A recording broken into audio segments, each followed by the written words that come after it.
ಸ್ನೇಹಿತರೆ ನಮಸ್ಕಾರ, ಹೇಗಿದ್ದೀರಾ ಎಲ್ಲರೂ? ಯಾರಾದರೂ ಮೊದಲನೇ ಬಾರಿ ನಮ್ಮ ಚಾನಲ್ ನೋಡ್ತಿದ್ರೆ ಈಗಲೇ ಸಬ್ಸ್ಕ್ರೈಬ್ ಮಾಡ್ಕೊಳ್ಳಿ, ಹಾಗೆ ಪಕ್ಕದಲ್ಲಿ ಕಾಣುವಂತಹ ಬೆಲ್ ಐಕಾನ್ ಒತ್ತಿ ಅಂತ ಹೇಳ್ತಾ, ಸ್ನೇಹಿತರೆ ಈ ವಿಡಿಯೋನಲ್ಲಿ ಇಡೀ ಪ್ರಪಂಚವೇ ತುಂಬ ಭಯಂಕರವಾದ ಇದು ಸುದ್ದಿ. ಇದು ಇಡೀ ಪ್ರಪಂಚ ನೋಡ್ತಿರುವಂಥ ಸುದ್ದಿ. ಇದು ಇಡೀ ಪ್ರಪಂಚ ಬೆಚ್ಚಿಗಿದ್ದು ಭಯ ಬೀಳ್ತಿರುವಂಥ ಸುದ್ದಿ. ಇದು ಯಾರೆಲ್ಲ ಈ ವಿಡಿಯೋ ನೋಡಿದ್ದಾರೆ, ಈ ದೃಶ್ಯಗಳು ನೋಡಿದ್ದಾರೆ, ಇಡೀ ಪ್ರಪಂಚ ತುಂಬಾ ಭಯ ಬೀಳ್ತಿದೆ.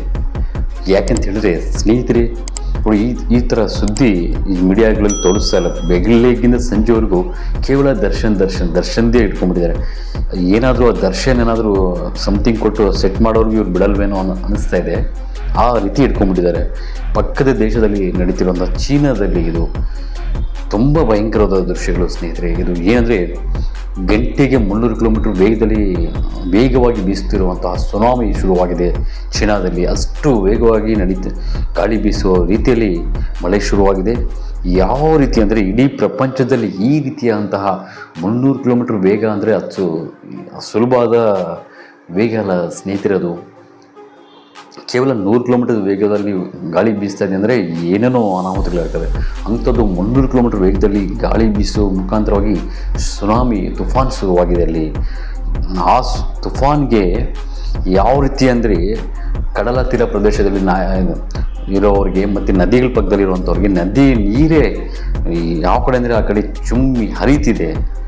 ಆ ವೇಗಕ್ಕೆ ಅಕ್ಕಪಕ್ಕದಲ್ಲಿ ರಸ್ತೆಗಳಲ್ಲಿ ಓಡಾಡುವಂತಹ ವಾಹನಗಳು ಅಸಲು ಯಾವುದೇ ರೀತಿಯ ನಿಂತ್ಕೊಳ್ಳೋಕ್ಕೂ ಆಗದೆ ಇಷ್ಟವನ್ನು ಕಾರುಗಳ ಸಮೇತ ಎತ್ಕೊಂಡು ಹೋಗಿ ಎಲ್ಲೆಲ್ಲೋ ಹಾಕ್ಕೊಂಡು ಹೋಗ್ತಿದೆ. ಒಂದು ಆ ವೇಗಕ್ಕೆ, ಗಾಳಿಯ ರಭಸಕ್ಕೆ ದೊಡ್ಡ ದೊಡ್ಡ ಮರಗಳಾಗ್ಬೋದು, ದೊಡ್ಡ ದೊಡ್ಡ ಕಟ್ಟಡಗಳಲ್ಲಿ ಇರುವಂತಹ ಆ ಮೇಲ್ಛಾವಣಿಗಳಾಗ್ಬೋದು, ಒಂದು ಬಿಲ್ಡಿಂಗ್ ಅಂತೂ ರೂಫಿಂಗ್ ಸಮೇತ ಇಡೀ ಟಾಪೇ ತೊಗೊಂಡೋಗ್ಬಿಟ್ಟು ಒಂದು 500 ಮೀಟರ್ ದೂರದಲ್ಲಿ ಎತ್ಕೊಂಡೋಗಿ ಹಾಕಿದೆ. ಅಷ್ಟು ವೇಗವಾಗಿ ಗಾಳಿ ಬೀಸಿದೆ.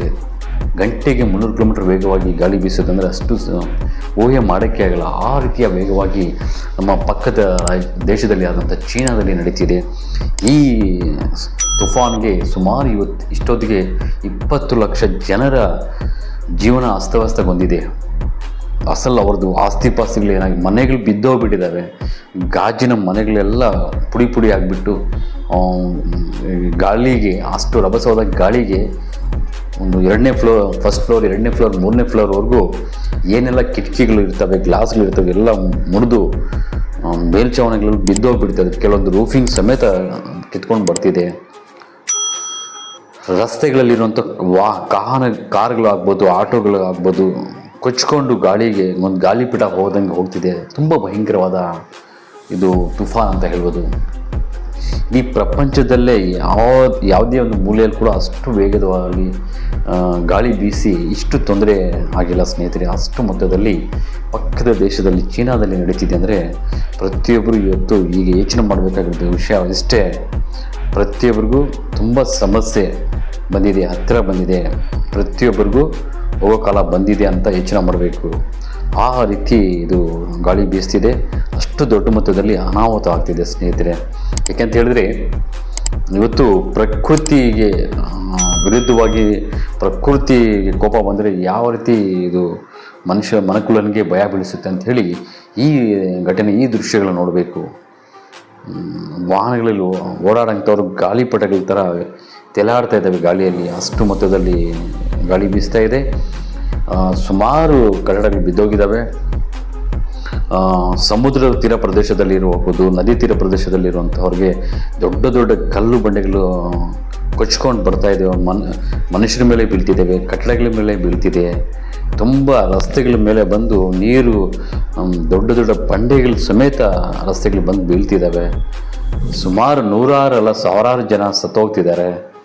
ಲಕ್ಷಾಂತರ ಜನ, 20 ಲಕ್ಷ ಜನರ ಜೀವನ ಇವತ್ತು ಎಲ್ಲೆಲ್ಲಿ, ಅವ್ರ ಜಾಗ ಯಾವುದು, ಅವ್ರ ಮನೆಗೆ ಯಾವುದು, ಅವ್ರದ್ದು ಏನಿದೆ, ಅವ್ರ ಕಾರು ಬಂಗ್ಲ ಎಲ್ಲಿ ಹೋಯ್ತು ಅಂಥೇಳಿ ಕಂಡುಹಿಡಿಯೋಕ್ಕೆ ಆಗ್ತಿಲ್ಲ. ಆ ಮೊತ್ತದಲ್ಲಿ ತುಫಾನ್ ಆಗಿದೆ.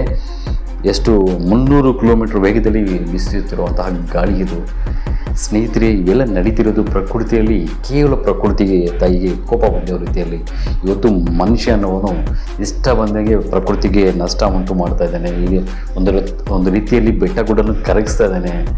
ಒಂದು ಗ್ರಾನೈಟ್ಗೋಸ್ಕರ ಆಗ್ಬೋದು, ಜಲ್ಲಿಗೋಸ್ಕರ ಆಗ್ಬೋದು, ಮತ್ತು ಆ ಬೆಟ್ಟದಲ್ಲಿ ಎಷ್ಟು ಪ್ರೀತಿಯಿಂದ ಹುಟ್ಕೊಂಡಿರುವಂಥ ಮರಗಳನ್ನು ಕಡಿದಿದ್ದಾನೆ.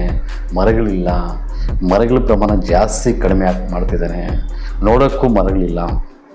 ಸ್ನೇಹಿತರೆ, ಈ ರೀತಿಯ ಯಾವುದೇ ತುಫಾನುಗಳಾಗ್ಬೋದು, ಗಾಳಿಯನ್ನು ಒಂದು ನಿಲ್ಲಿಸುವ ಕೆಪಾಸಿಟಿ ಕೇವಲ ಮರಗಳಿಗಿರುತ್ತೆ. ದೊಡ್ಡ ದೊಡ್ಡ ಮರಗಳನ್ನು ಹೊಂದಿರುವಂತಹ, ಕಾಡುಗಳನ್ನು ಹೊಂದಿರುವಂತಹ ಜಾಗಗಳಲ್ಲಿ ಇಂತಹ ಅಷ್ಟು ವೇಗವಾಗಿ ಗಾಳಿ ಬೀಸೋಕ್ಕೆ ಸಾಧ್ಯನೇ ಇಲ್ಲ. ಮರುಭೂಮಿಯಲ್ಲಿ ಬೀಳಿಸ್ತಾ ಇತ್ತು. ರಾಜಸ್ಥಾನಗಳಲ್ಲಿ ಮರುಭೂಮಿ ಪ್ರದೇಶಗಳಲ್ಲಿ ಈ ರೀತಿ 300 ಕಿಲೋಮೀಟರ್ ವೇಗದಲ್ಲಿ ಬೀಸ್ತಾ ಇತ್ತು. ಆದರೆ ಇವತ್ತು ನಗರಗಳಲ್ಲಿ, ಚೀನಾದಲ್ಲಿ, ನಮ್ಮ ದೇಶದ ಗಡಿ ಭಾಗಗಳಲ್ಲಿ ಇಷ್ಟು ವೇಗವಾಗಿ ಗಾಳಿ ಬೀಸ್ತಾ ಇದೆ ಅಂದರೆ ಅದಕ್ಕೆ ಮುಖ್ಯ ಕಾರಣನೇ ಪದೇ ಪದೇ ಹೇಳ್ತೀನಿ, ನಾನು ಸುಮಾರು ವಿಡಿಯೋಗಳಲ್ಲಿ ಹೇಳಿದ್ದೀನಿ. ಮರ ಒಡೆದು ಪ್ರಕೃತಿಯನ್ನು ಈ ರೀತಿಯ ವೇಗವಾಗಿ ಬೀಸುವಂತಹ ಗಾಳಿಯನ್ನು ನಿಲ್ಲಿಸೋದು ಕೇವಲ ಆಳವಾದ ದೊಡ್ಡದಾಗಿ ದೊಡ್ಡ ಗಾತ್ರದ ಮರಗಳನ್ನು ಹೊಂದಿರುವಂಥ ಪ್ರಕೃತಿ ಅಷ್ಟೇ ಹೊರತು ಯಾವನೊಬ್ಬನಿಗೂ ಸಾಧ್ಯನೇ ಇಲ್ಲ. ಇಲ್ಲಿ ರಾಜಕೀಯದವರು, ಒಂದು ಸರ್ಕಾರ ಆಗ್ಬೋದು, ಒಬ್ಬ ಮನುಕುಲದ ಯಾವುದೇ ಒಬ್ಬ ವ್ಯಕ್ತಿಗೆ, ಯಾವುದಕ್ಕೂ ಒಂದು ಇದು ನಿಲ್ಲಿಸುವಂತಹ ಒಂದು ಬಲ ಅನ್ನೋದು ಇರಲ್ಲ. ಆ ಬಲ ಕೇವಲ ಪ್ರಕೃತಿಗಿರುತ್ತೆ. ಪ್ರಕೃತಿಯಲ್ಲಿ ದಟ್ಟವಾದ ಮರಗಳನ್ನು ಹೊಂದಿರುವಂತಹ ಬೆಟ್ಟಗುಡ್ಡ ಪ್ರದೇಶಗಳು ಮಾತ್ರ ಅದನ್ನು ನಿಲ್ಲಿಸುತ್ತೆ. ಯಾವತ್ತೂ ಮನುಷ್ಯನ ಆಸೆಗೆ ಭೂಮಿಯ ಬೆಳೆ ಜಾಸ್ತಿ ಇದೆ ಅಂತ ಹೇಳಿ ಮರ ಒಡೆದು ಇವತ್ತು ಈ ಸ್ಥಿತಿಗೆ ಬಂದಿದ್ದೀವಿ. ಸ್ನೇಹಿತರೆ, ಪಕ್ಕದ ದೇಶದಲ್ಲಿ ಚೀನಾದಲ್ಲಿ ಆಗಿದೆ ಅಂದರೆ ನಾಳೆ ನಮಗೆ ಈ ರೀತಿ ಆಗಲ್ವ ಅಂತ ನಾವು ಯೋಚನೆ ಮಾಡಬೇಕಾಗಿದೆ. ಈ ಹುಟ್ಟಿರೋ ಮಗು ಬಗ್ಗೆ ಎಷ್ಟು ನೀವು ಕಾಳಜಿ ತೊಗೊತೀರಾ, ಡಾಕ್ಟ್ರ್ ಓದಿಸ್ಬೇಕು, ಇಂಜಿನಿಯರಿಂಗ್ ಓದಿಸ್ಬೇಕು, ಅವ್ನು ಏನೇನೋ ಆಸೆ ಪಡ್ತೀರಾ. ಆದರೆ ಆ ಮಗು ಹುಟ್ಟಿ ಬೆಳೆಯೋದಕ್ಕೆ ಬೇಕಾಗಿರೋದಂತಹ ಪ್ರಕೃತಿಯಲ್ಲಿ ಬೇಕಾದ ಗಾಳಿ, ಬೆಳಕು, ನೀರು ಎಲ್ಲ ಸರಿಯಾದ ರೀತಿಯಲ್ಲಿ ಸಿಗುತ್ತೆ ನಮ್ಮ ಮಗುಗೆ. ಅದನ್ನು ಸರಿಯಾದ ರೀತಿಯಲ್ಲಿ ಸಿಗಬೇಕಾದ್ರೆ ಏನೆಲ್ಲ ನಾವು ಕಾಪಾಡ್ಕೊಂಡು ಹೋಗಬೇಕು, ಪ್ರಕೃತಿನ ಯಾವ ರೀತಿ ಇಟ್ಕೋಬೇಕು. ನಾವು ಬಂದಿದ್ದೀವಿ ಆರಾಮಾಗಿ, ಹಾಗೆ ಈ ಪ್ರಕೃತಿನ ಉಳಿಸ್ಬಿಟ್ಟು ನಮ್ಮ ಹಿಂದೆ ಬರುತ್ತಿರುವಂಥ ಪೀಳಿಗೆಗೆ ಅದನ್ನು ಕಾಪಾಡ್ಕೊಂಡು ಹೋಗೋಣ ಅಂತ ಇಲ್ಲವೇ ಇಲ್ಲ. ಇಷ್ಟ ಬಂದಂಗೆ ಪ್ರಕೃತಿ ಡ್ಯಾಮೇಜ್ ಮಾಡ್ತಾಯಿದ್ದೀವಿ, ನಷ್ಟವನ್ನು ಉಂಟು ಮಾಡ್ತಾಯಿದ್ದೀವಿ, ಈ ರೀತಿಯ ತೊಂದರೆಗಳು ಕೊಡ್ತೀವಿ. ಸ್ನೇಹಿತರೆ, ಈ ಪಕ್ಕದ ದೇಶದಲ್ಲಿ ಆಗಿದೆ ಅಂದರೆ ನಾಳೆ ನಮಗೆ ಆಗೋಲ್ಲ ಅಂತ ಹೇಳೋಕ್ಕಾಗೋದಿಲ್ಲ. ಅದೇ ನಾನು ಹಿಂದಿನ ವಿಡಿಯೋಗಳಲ್ಲಿ ಗಮನಿಸಿ, ನಾವು ಸುಮಾರು ಒಂದು 5 ವರ್ಷದಲ್ಲಿ ಈ ಪ್ರಪಂಚದಲ್ಲಿ ನಮ್ಮ ಮನುಕುಲ ಇರೋದು ತುಂಬ ಕಡಿಮೆ. ಅರ್ಥ ಮಾಡ್ಕೊಳ್ಳಿ, ಆ ಮೊತ್ತದಲ್ಲಿ ಪ್ರತಿಯೊಂದು ದೇಶದಲ್ಲಿ ಪ್ರಕೃತಿಯನ್ನು ತುಂಬ ನಷ್ಟ ಉಂಟು ಮಾಡ್ತಾಯಿದ್ದೀವಿ. ಮರಗಳನ್ನು ಕಡಿದು ಪ್ರಕೃತಿಗಳಿಲ್ಲ. ಅಂಥ ಸಂದರ್ಭಗಳಲ್ಲಿ ಈ ರೀತಿಯ ತುಫಾನು ಹೊಂದಿರುವಂತಹ ಗಾಳಿಗೆ ಯಾವ ಮನುಕುಲನೂ ಇರಲ್ಲ, ಯಾವ ಕಟ್ಟಡಗಳಿರಲ್ಲ. ಸ್ನೇಹಿತರೆ, ಈ ರೀತಿ ಹಾನಿ ಉಂಟು ಮಾಡುತ್ತಿರೋದು ಮುಖ್ಯ ಕಾರಣನೇ ಮನುಷ್ಯರು.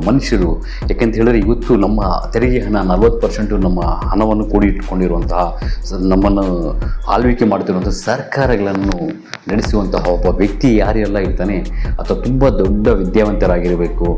ಎಲ್ಲ ಪ್ರಪಂಚದ ಬಗ್ಗೆ, ಸಮಾಜದ ಬಗ್ಗೆ, ಒಂದು ಪ್ರಕೃತಿಯ ಬಗ್ಗೆ ಅರಿವಿರುವಂಥವ್ರಿಗೆ ನಾವು ಒಂದು ದೇಶ ಆಳ್ವಿಕೆ ಮಾಡುವಂಥವ್ನು ಕೂಡಿಸಿದರೆ ಮಾತ್ರ ಅವೆಲ್ಲನೂ ಕಾಪಾಡ್ಕೊಂಡು ಹೋಗ್ತಾನೆ.